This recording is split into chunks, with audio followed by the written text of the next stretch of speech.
semuanya, kenalin, aku Salsabila Safitri, mahasiswa Universitas Pelita Bangsa, Fakultas Ekonomi dan Bisnis, Program Studi Bisnis Digital, dengan NIM 152510061. Di sini, saya akan menyampaikan materi integrasi bangsa, tantangan dan solusi di era modern.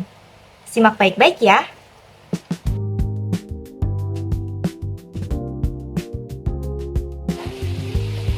Indonesia dikenal sebagai negara dengan keberagaman yang sangat tinggi, mulai dari suku, agama, hingga budayanya.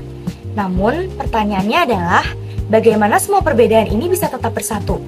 Nah, disinilah pentingnya integrasi bangsa. Jadi, apa sih integrasi itu? Integrasi bangsa merupakan proses menyatukan berbagai perbedaan dalam masyarakat menjadi satu kesatuan yang utuh dan harmonis. Proses ini tidak hanya berkaitan dengan penyatuan wilayah secara fisik, tetapi juga penyelarasan nilai, norma, dan identitas bersama.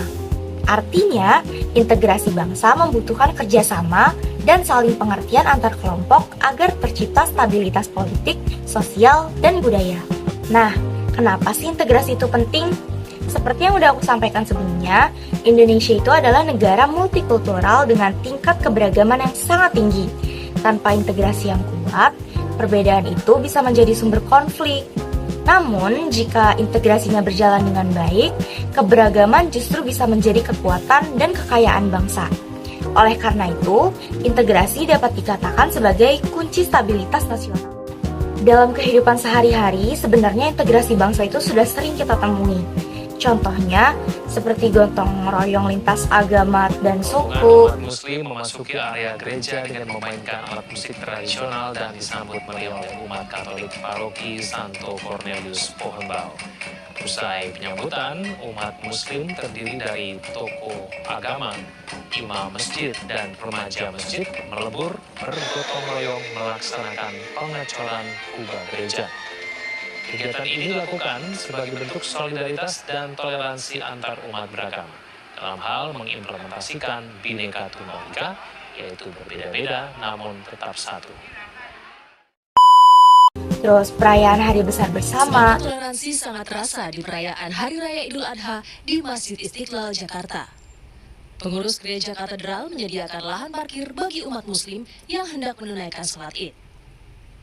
Mereka juga mengatur dan menjaga keamanan kendaraan warga agar dapat beribadah dengan tenang di Masjid Istiqlal. Atau bahkan di lingkungan sekolah dan kampus itu terdiri dari berbagai orang dengan latar belakang yang berbeda kan teman-teman. Nah, hal ini menunjukkan bahwa nilai integrasi sudah menjadi bagian dari kehidupan masyarakat Indonesia.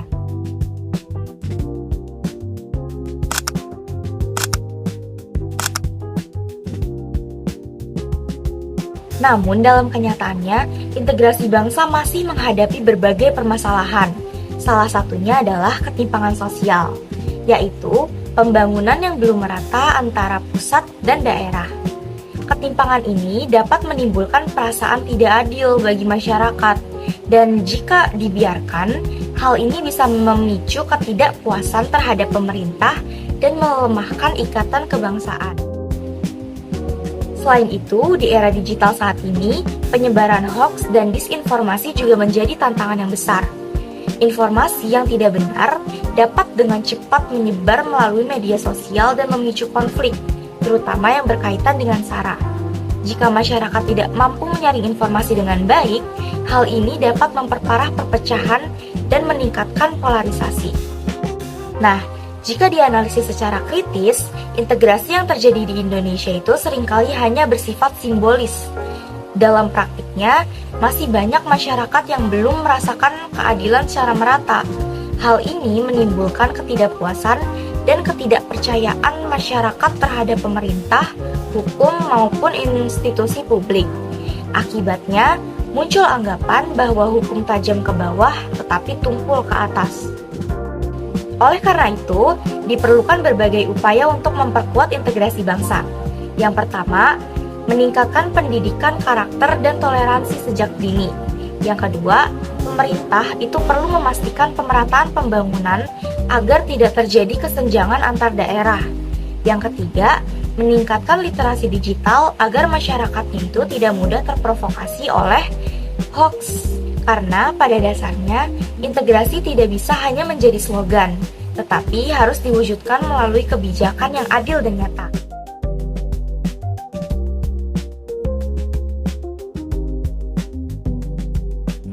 Langkah pertama yang harus kalian lakukan, kalian ketik Kominfo Hoax di browser kalian.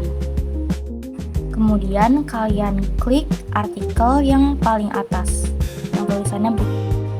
Nah, di sini bisa dilihat ada banyak banget berita-berita yang hoax yang beredar di internet. Jadi ini tuh website resmi dari Kominfo untuk kalian bisa cari tahu berita yang kalian baca itu hoax atau bukan sih. Misalnya kita klik berita vaksin sengaja membuat anak sakit demi keuntungan.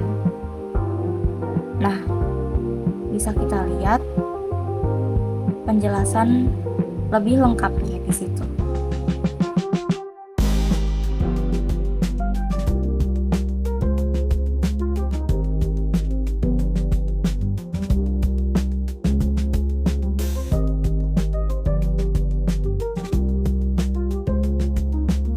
Nah, karena sekarang kalian udah tahu caranya, share ke teman-teman kalian ya. Say no untuk berita hoax. Sebagai kesimpulan, integrasi bangsa merupakan fondasi utama dalam menjaga keutuhan negara Indonesia. Keberagaman seharusnya menjadi kekuatan, bukan sumber perpecahan.